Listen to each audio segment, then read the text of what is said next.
everybody, welcome back.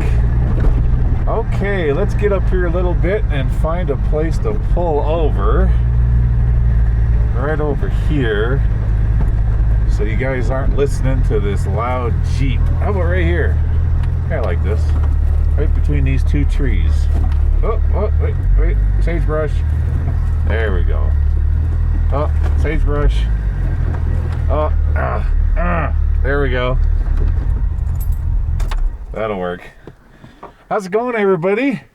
Probably wondering who's the masked man. Well, if you guys have been watching the channel since the very beginning, you know what this is all about. All right, enough silliness there. Let me get off my disguise. Well, let me tell you what it's all about. So,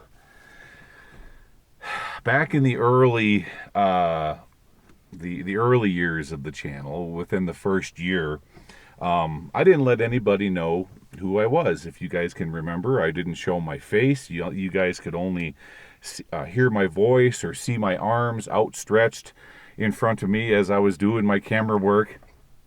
And then fast forward, I started working with Frank Schlichting from Exploring Abandoned Mines up in Canada. And in a few videos, I was also wearing this because I didn't want to expose my face. So many people down in the comments section, Laura, said, how come you're not showing your face? Or why didn't you show your face through the first part of the channel? Okay, well, look at all these years later, I'm finally going to explain it. Because enough time has lapsed now where all of that's behind me. Here's the reason why, guys. So, prior to me getting cancer and going through chemo and all that other stuff, I was the president of a explosives and fireworks importer, and it was the largest fireworks importer west of the Mississippi.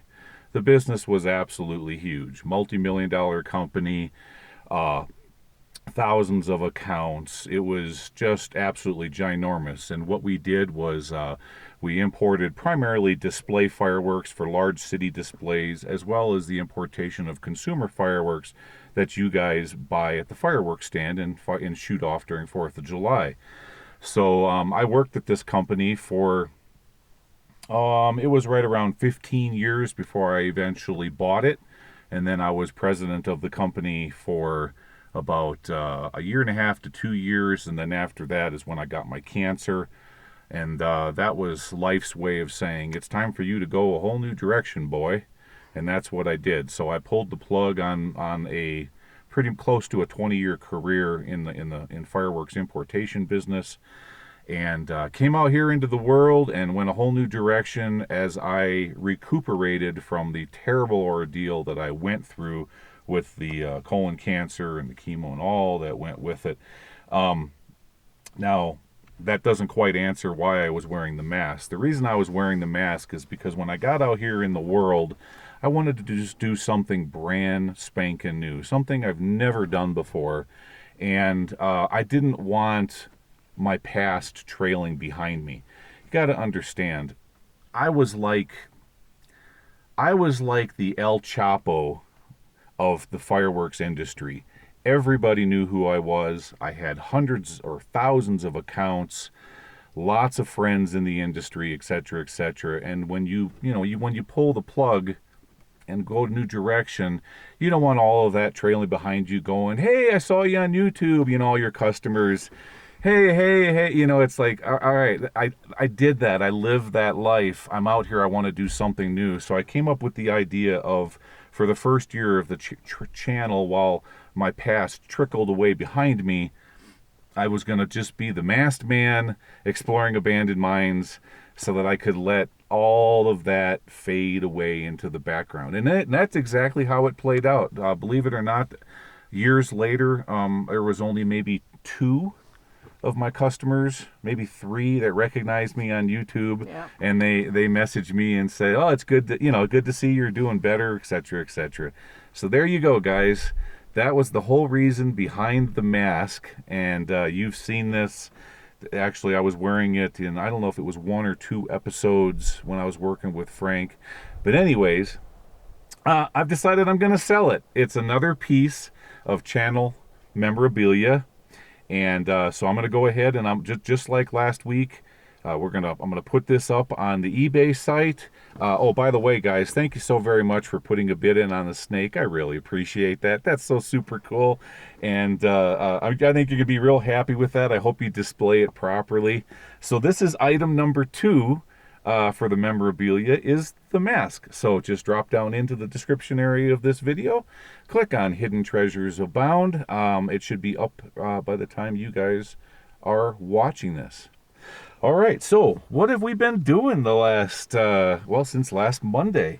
So we have been in a new district, a new mining district, running around trying to find the mines that are still accessible. The problem with this district is that there are so many springs, and all of that groundwater has to go somewhere. Now, these mines were absolutely massive. I mean, just massive. The waste rock piles are like what you would see in Virginia City, for crying out loud. Yep.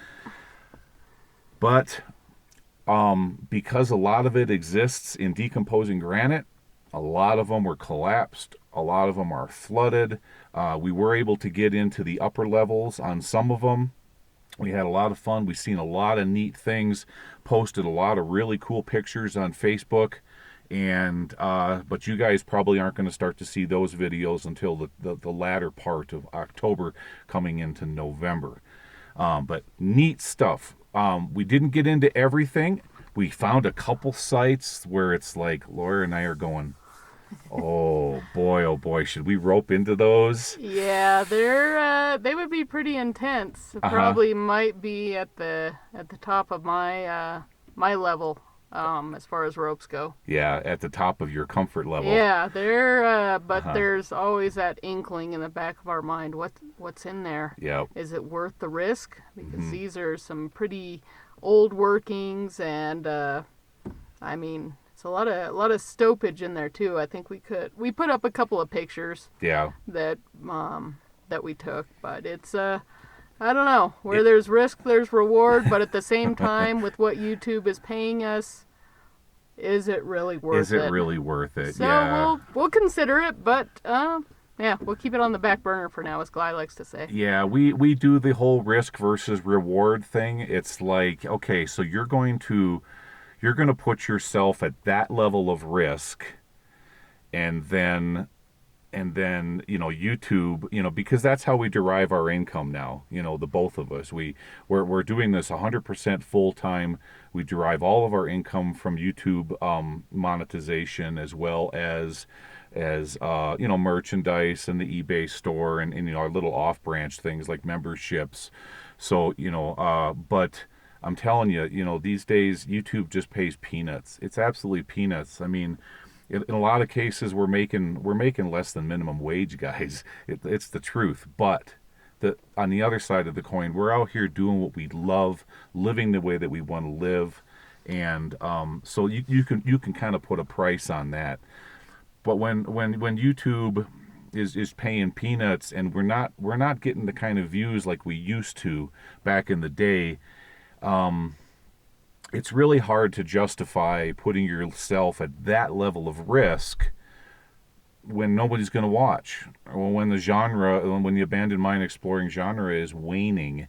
The interest is falling, because in that it just is, guys. It is. So it's like, do we want to do this and risk dying, or do we just want to go into that horizontal haulage that intersects a whole bunch of really cool caves and silver ore, like what you guys are going to see tomorrow, and because you're going to get paid YouTube ad revenue by absolutely the same thing. It's not going to make any difference, and so this is how we weigh it all out before we put our lives in danger, like that.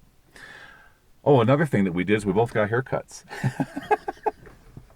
It's not as short as I've gone in the past, but it's comfortable enough where I'm not going to be sweating like crazy, because as you guys can probably tell, I got pretty thick hair. It doesn't take long for it to grow back. So I said to Laura, what kind of haircut defines a mine explorer? Well, For me, it's kind of like this.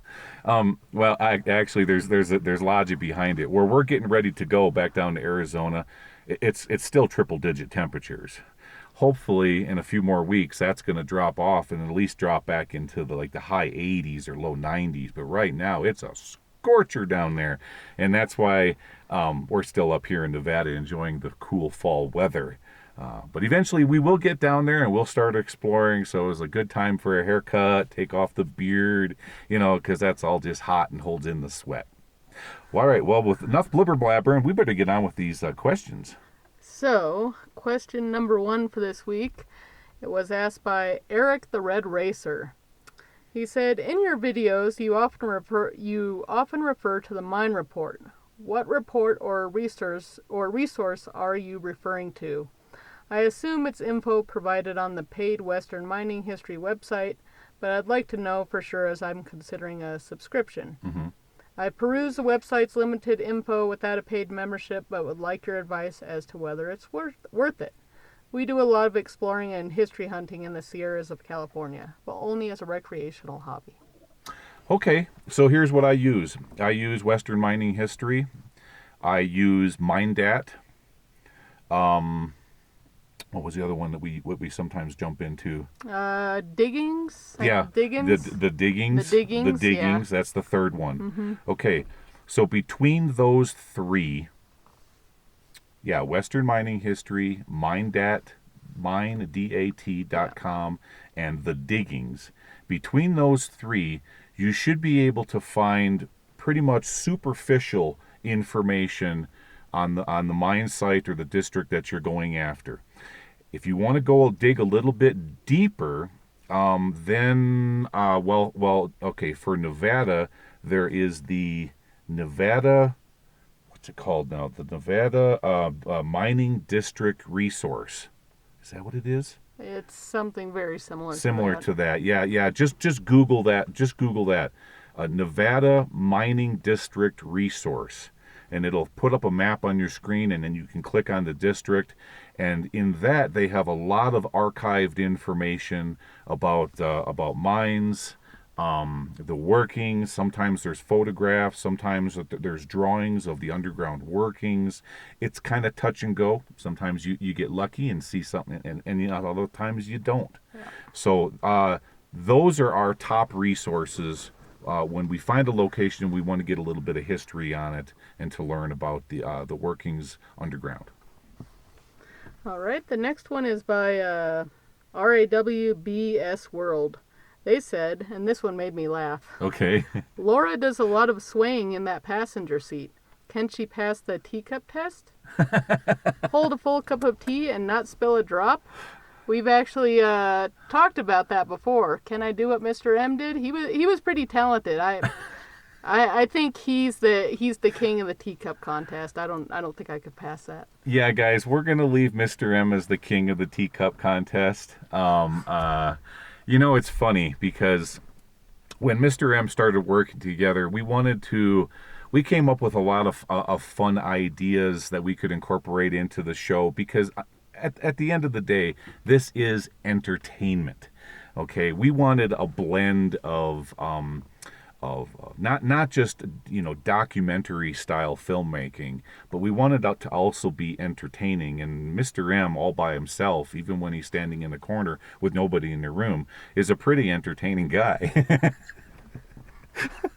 Sorry, Mr. M. We poke fun at each other constantly. So we came up with these ideas like what would be a good prop? Well, he loves his teacups. He's got them all over the place in his house, and he's very specific about which one he likes to drink from. He's like, now this one here is perfect for this kind of tea because and then he would just go on and on and on about how it's bone china and how this, that, and the third. Oh my gosh. I said, that's perfect. I said, anybody that can carry on that much about teacups, that's going to be your prop, okay, for the show. So that's just how he incorporated it.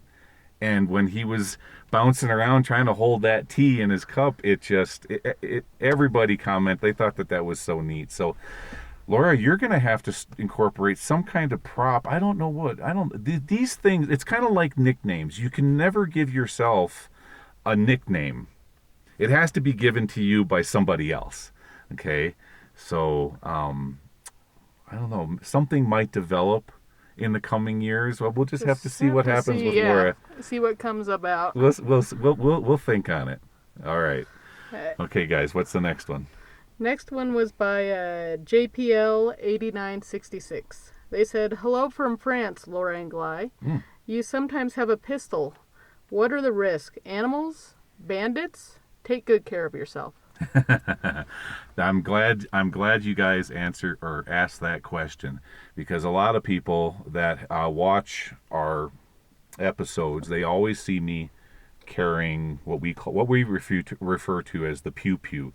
The reason we call it the pew pew is because YouTube's algorithm search can see the word GUN, and it sometimes, I don't know if it sometimes causes problems there. I have no idea the inner workings of the crazy. Who knows how the algorithm works? But I have learned, or from watching various videos, that I guess you should never use the word GUN, just use pew pew. But okay, but that's why we say pew pew. Why do I wear it? It 100% depends on where we're going. For example, when I was exploring mines in Southern California, especially mines that are anywhere near a populated area or along a primary travel route, in California, there is a lot of homeless people. Okay, and I'm not saying that makes them bad. I'm just saying that there's in certain parts of that state, there's more desperate people, and desperate people do desperate things. Okay, you're also in a part in Southern California. You have a lot of what's going on at the border right now with a lot of people coming across illegally, etc., etc. So in those parts of the country, I keep it with me for self-protection. You just never know, because you can't find yourself in a situation and in the middle of nowhere to call 911. I mean, what do you think the response time is of a sheriff or police? An hour, 2 hours in some of the places that I go. I mean, what if I was to go up in a canyon somewhere in California, and I don't know, here's a whole encampment, and then this guy comes rolling up with a Jeep full of high-end camera gear and climbing, you know what I mean? You just never know. So you got to prepare for these situations. When it comes to the people aspect of it, not so much up here in Nevada. I mean, in Nevada, what are the odds that you're going to run into, say, a clandestine meth operation? I mean, what are the odds? But it's out there. You think of these things, and so you carry a pew pew as an insurance policy. When it comes to animals, well, okay, there's certain mountains down in southern Nevada, for example, that are just full of mountain lions. I mean, there are mountain lions all over. There's scat all over the place. You can see when I was in the area and there was a little bit of snow on the ground in previous episodes, I actually saw fresh paw prints right on top of the snow that was just laid down a day or two prior. And so you go into the mine and you can clearly see where the cat went in to get out of the weather. He sat up on a ledge and he just took a nap. Or he killed something and he drug it in. That's why we find bones in these mines sometimes. He drug it in up on a ledge, sat there, got out of the weather, got out of the cold or the wind, whatever. He's up there enjoying his snack. Well, what if all of a sudden the mine explorer all of a sudden comes in his mine and says, "Hey everybody, let's explore this old mine." You turn the corner and here's a big kitty staring you right in the face. So in that kind of situation, the way I feel about critters is I am invading his house. It ain't the other way around. And so what I would do is I would try to back out of the situation any way possible. Slowly. It's like, okay, hey, you're okay. I'm going to get out of that situation if I possibly can. If he challenges me, like you've seen in some YouTube videos where they will just keep following you. You've seen many videos of hikers that are backing up, waving their arms, go away, but the cat still keeps following them. That's called a challenge. Well, if a cat challenges me, I'm certainly not going to pull out the pew pew and shoot him. That's not right. But I would definitely pull it out. And if I was in the mine, I would just, pow into the ground or into the rock nearby, make a big noise, and hopefully he either runs deeper into the mine. Okay, I don't know. The situation is very fluid, But the only time that I would use my pistol for self-defense is if that cat comes at me, he's on me, he's clawing me, he's biting me. That's a whole different thing. Then you have to do what you have to do to survive the situation, and there you go in a nutshell. That's why I carry my pew pew. But you know what? I don't like point the can. I don't make. What am I trying to say? Don't make it noticeable. Yeah, it's just a tool. The pew pew on my hip. Think it's just a tool in the toolbox. Just like I carry water in my bag so I can take a drink when I get thirsty. I carry a pew pew with me, just in case I'm ever gonna need it. Better to have it and never use it than not have it and need it. Okay. Next question is by Charles Cikanovich. He said, "Have you ever been or want to go to the 16-in-1 mine in California? Love the channel." Oh, the 16-to-1.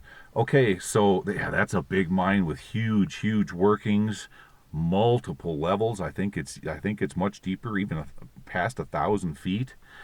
But Justin from TVR Exploring, he's already been there, and he's already documented probably about 50 to 60% of it. He didn't get into the lower levels, into the lowest, the deepest depths of the mine, but he got into some really large working levels where you can see the vast amounts of quartz that they were going after, and then getting out of the mine, crushing up and processing, getting the gold out.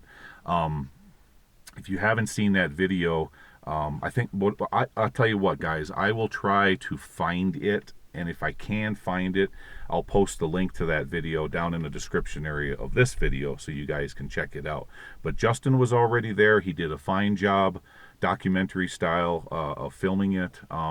So as much as I would like to see it with my own two eyes, that would be pretty cool. It's one of those mines where it's been done. And so I think what I'm going to do is I'm just going to keep chasing after the ones that haven't been done, or have been done but not in the right way. And what I mean by that is when somebody goes into an abandoned mine with a GoPro stuck to their forehead, that ain't done the right way, in my opinion. The final question we have is from Nikki Peterson. She said, "Couldn't make it out for sure, but looked like a Wonder Hussy sticker behind Laura." Yep. And then you typically talk about Arizona and Nevada mines. Have you ever explored or have any plans to explore California desert mines? Okay. So yes, that is Wonder Hussy's YouTube Yikes sticker right back there. And the reason that it's there is because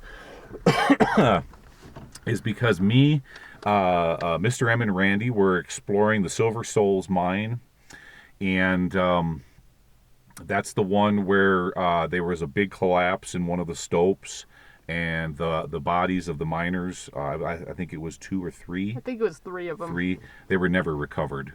They tried their hardest to get, and you'll see that in my video.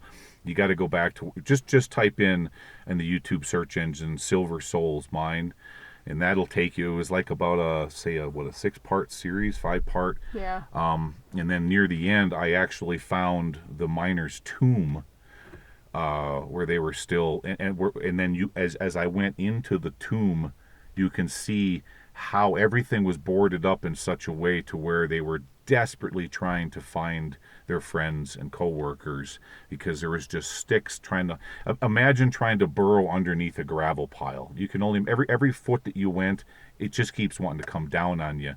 You could see that as I went deeper and deeper into this thing. So as I was working, as I was out there making these episodes, we came back out. I wasn't in old Bob, my Jeep at the time. It was actually in Mr. M's Jeep that we were in. But we came back outside to go have lunch, and here is a Wonder Hussy sticker on the windshield wiper. And it was like, how in the... I look at Randy, and Randy goes, Wonder Hussy? How in the heck does that... How, you know... We were all like confused. So we're looking around. It's like we don't, because we know she runs around in that white like The Tacoma, Forerunner. the Forerunner, Yeah, or yeah. So we're looking around. We don't see no white vehicle, but we see that there was tire tracks, and but you know, so it turned out that she was at the exact same location. I mean, this was not planned. It was purely coincidental. She showed up at the exact same location, and in her video, she's like, I can hear voices down in the mine. I think they're in there. I don't know what kind of people they are, but yeah, I'm going to leave my sticker and I'm going to get out of here. yep. And that's what she did. So she left the mine, put the sticker on the window, and she drove and got the heck out of it because she didn't know what kind of people we were, what we were doing in there. But it's too bad. I would love to have met her, and that would have been pretty darn funny if all three of us popped out of the mine and said, "Hey, Wonder Hussy," we could have all, met, and but I've never met her. I never have. That was the closest I ever come to actually meeting her. And it got even funnier in the comment section after that when she realized what had occurred, and then all the comments started broiling over between both of our channels about, it was pretty neat. What was the other question? Oh, about the mines in Southern California. Correct. Okay, so I'm guessing what you're referring to is like the area around 29 Palms, in that area, or as well as the southern end of Death Valley. No, I'm done with that area. I've already been there. I didn't do all of the mines around 29 Palms, but me and Mr. M, we hit the top tier ones, the top tiered named mines. Those are already done.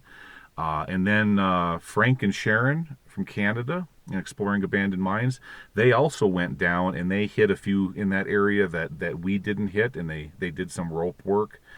As far as exploring mines in and around Death Valley, again, so many mine explorers have been out there.